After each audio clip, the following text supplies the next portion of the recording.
अरे इकडे एकनाथ शिंदे आहे, हा शेतकऱ्याचा मुलगा आहे, बाळासाहेबांचा कट्टर शिवसैनिक, धर्मवीर आनंद दिघे साहेबांच्या पटडीत मुशीत तयार झालेला एकनाथ शिंदे आहे. सणांसाठी राब राबतो, सागल्या बनून जागतो, संकटात पाय रोवुनी एकटा उभा ठाकतो.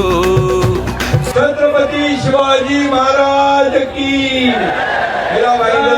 माझ्या लाडक्या बहिणींनो, लाडक्या बहिणी भरपूर आहेत, तिकडे आहेत, तिकडे आहेत, तिकडे आहेत. लाडक्या बहिणींचं मनापासून मी स्वागत करतो आणि माझ्या लाडक्या भावांचंही मनापासून स्वागत करतो.